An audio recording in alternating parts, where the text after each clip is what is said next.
Shalom, sahabat kekasih di dalam Tuhan. Saya akan mencoba untuk belajar menyampaikan firman Tuhan mengenai tenang di tengah badai. Ketika Tuhan Yesus sudah melayani dari pagi sampai petang di Galilea, Tuhan Yesus mungkin agak kecapean juga dan mengajak murid-muridnya untuk menyeberang ke tepi pakai perahu ya. Mungkin karena angin sepoi-sepoi, enak pada sore hari, ada sunset. Tuhan Yesus akhirnya tertidur di buritan. Kemudian, tidak lama kemudian, di tengah ketenangan itu tiba-tiba badai datang. Betapa menyeramkan. Si perahu itu yang terisi mungkin ada sekitar 10 orang, terombang-ambing, dan air mulai masuk dari kanan, dari kiri. Kemudian terjadilah angin yang cukup besar dan juga ada geledek seperti itu. Airnya udah masuk ke dalam banyak. Murid-murid ada yang menurunkan layar itu supaya tidak lebih tergoncangkan, dan adalah salah satu murid daripada Tuhan Yesus. Dia bilang, "Guru, kenapa kau tidak peduli akan kami? Kami dalam keadaan bahaya." Tuhan Yesus terbangun, kemudian dia melihat bahwa segala sesuatu yang menakutkan sekali bagi murid-muridnya. Tuhan Yesus berkata, di dalam keadaan seperti itu, badai yang mengamuk seperti itu, diam. Seketika itu juga sunyi, senyap, seperti Tuhan Yesus pas mau ketiduran saat dia ada di perahu pertama. Murid-murid terheran-heran, siapakah orang ini? Bisa menenangkan badai. Sahabat yang kekasih di dalam Tuhan, ternyata badai itu bukan hanya terjadi di perahu, tetapi di dalam hidup kita. Banyak sekali badai-badai yang sungguh-sungguh menyakitkan, sungguh-sungguh menakutkan. Badai itu bisa terjadi karena kekurangan uang. Tiap hari itu tidak mendapatkan sesuai dengan apa yang dibutuhkan. Utang bertambah banyak. Ada juga yang mengalami sakit penyakit yang sulit disembuhkan. Bergumul terus. Dan bagi orang yang sakit, hanya satu permintaannya, bukan duit ataupun segala sesuatu, tetapi yang dia pengenkan adalah kesembuhan. Badai buat orang yang sakit parah. Kemudian ada juga yang masalah keluarga, suami istri baru ngobrol 5 menit aja sudah bertengkar, saling menjauhkan, mendekat lagi, terjadi lagi. Hal-hal yang seperti itu sering terjadi. Dan bahkan di pelayanan sekalipun, bahkan hamba Tuhan sekalipun mengalami banyak badai yang dia alami.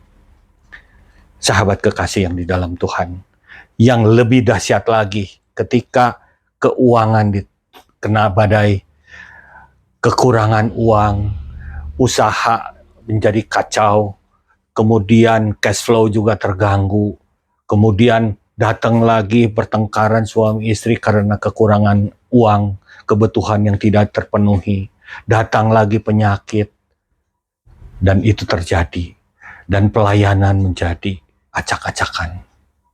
Itu betul-betul banyak terjadi saat-saat di tahun yang tidak menentu ini. Krisis di mana-mana, bukan hanya di Bandung, di Indonesia, bahkan di dunia. Sahabat kekasih yang di dalam Tuhan, kita tahu ya bahwa di dalam Alkitab kita tahu tentang bagaimana janda Sarfat Janda Sarfat ini mempunyai 2 orang anak laki-laki. Ketika suaminya meninggal, sudah berhutang barangkali.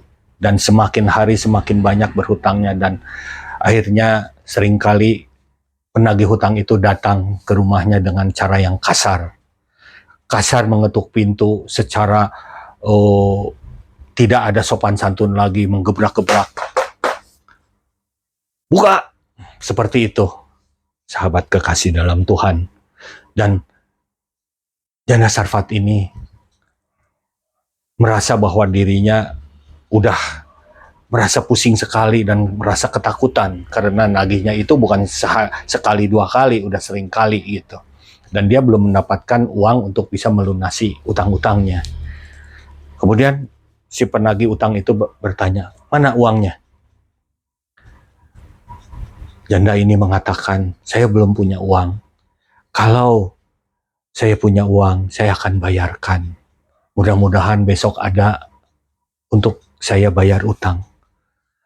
Tar besok, sampai hari ini belum bisa bayar.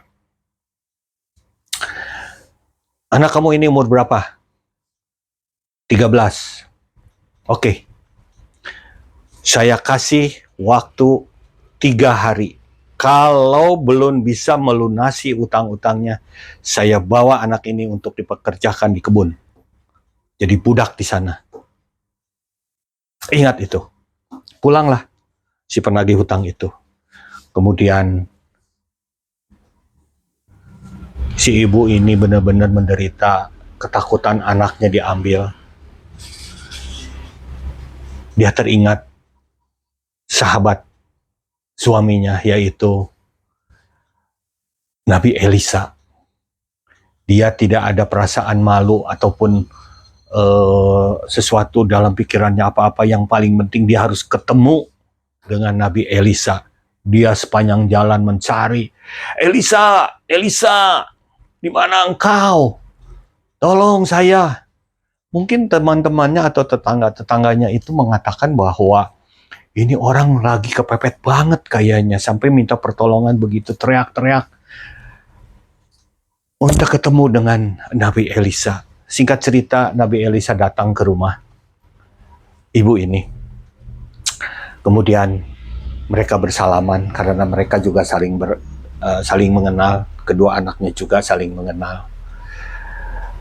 Dia menceritakan bagaimana dia ditagih, terus anaknya mau diambil, mau dipekerjakan, dan dia betul-betul minta tolong terhadap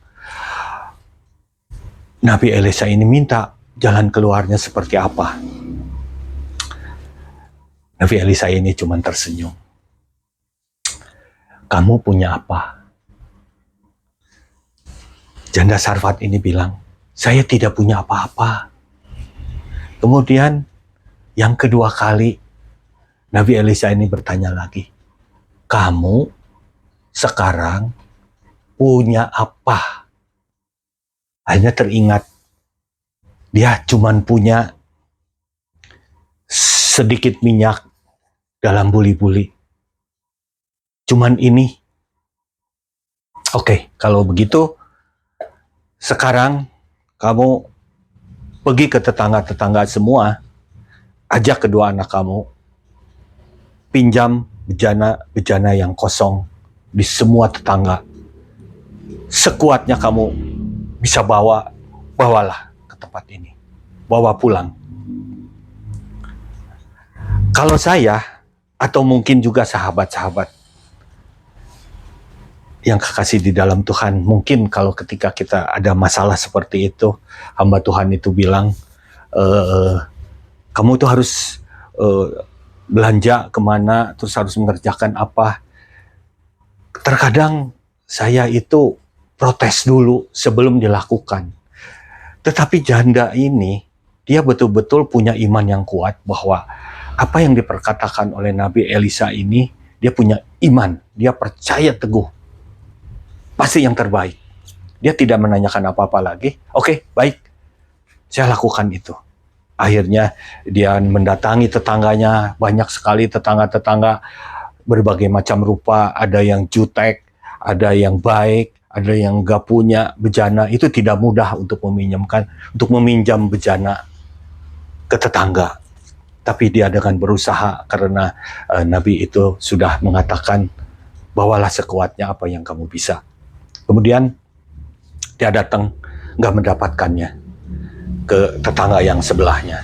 Ke tetangga yang sebelahnya lagi, sebelah sana ya, kalau kita lihat rumah-rumah di zaman dahulu, bahkan sekarang juga di desa-desa itu, antara rumah itu bisa jaraknya 10-20 meter.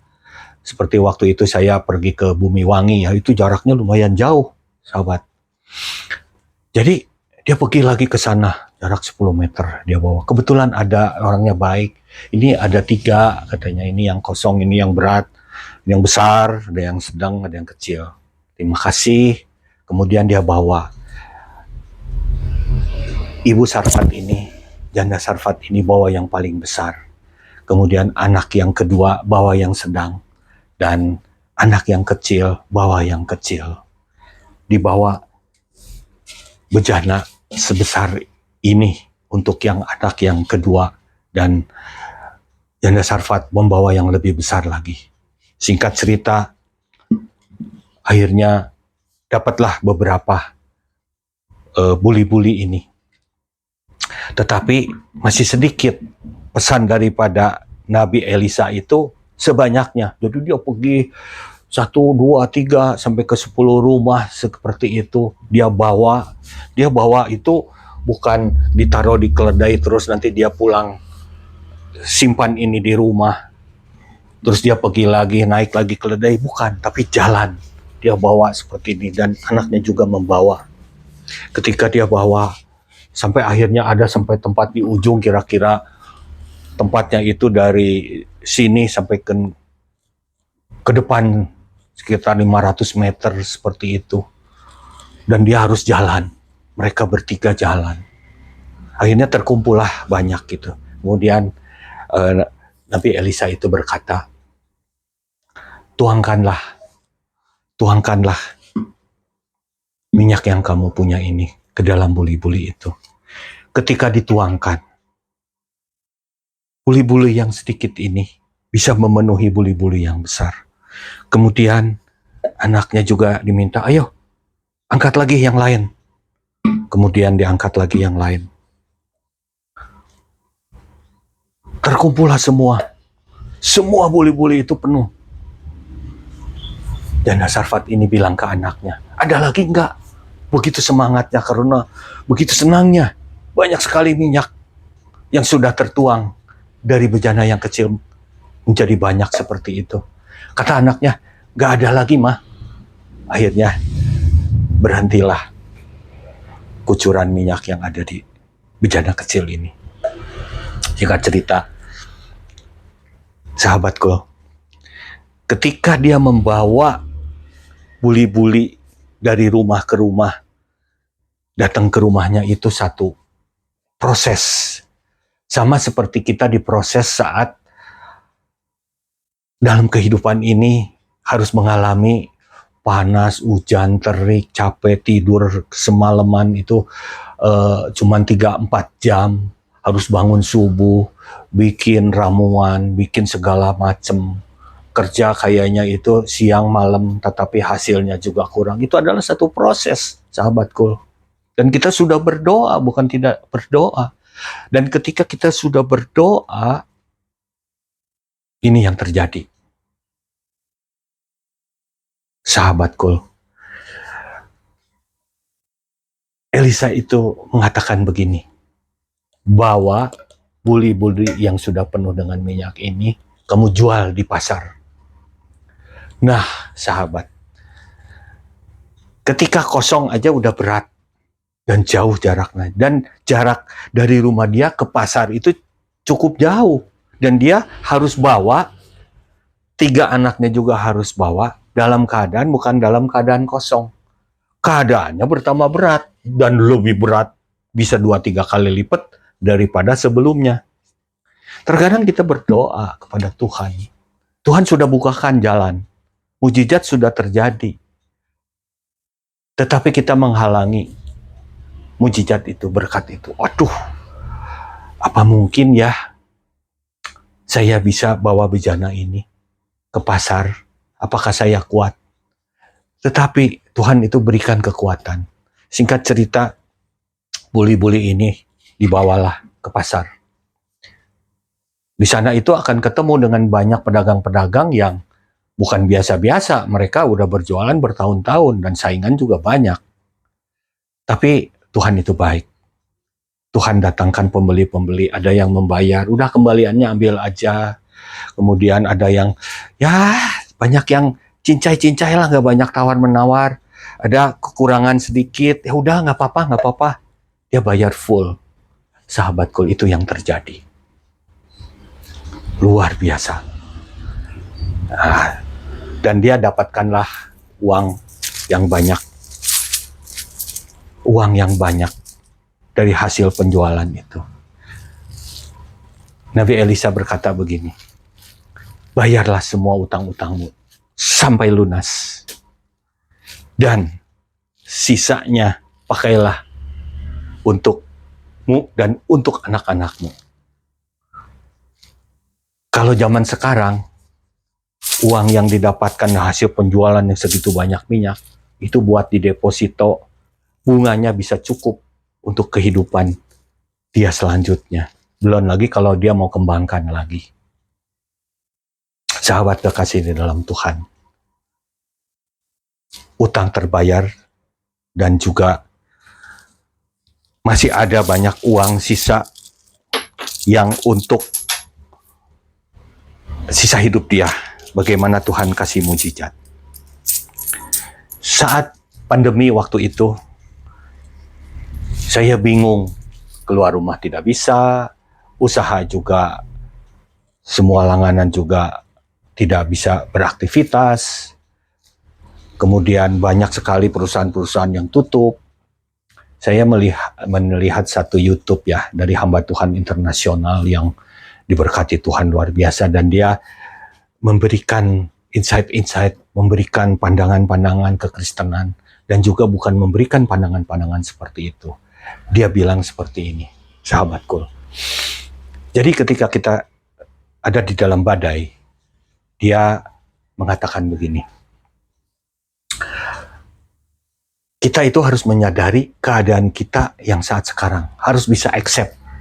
Kalau dulu makan di hotel bintang 5, sekarang makan di kaki 5, ya udahlah, itu terima aja. Kalau dulu kita itu sehat, kuat, bisa berolahraga seminggu 3-4 kali. Kalau sekarang untuk jalan ke depan aja udah berasa sesak napas, atau kaki udah mulai linu-linu seperti apa. Itu accept dulu, terima keadaan. Nah, setelah terima keadaan, baru kita bisa mengucap syukur. Karena kita udah menerima apa adanya. Tuhan sudah beri yang terbaik. Kemudian yang kedua, cari yang dibutuhkan di pasar.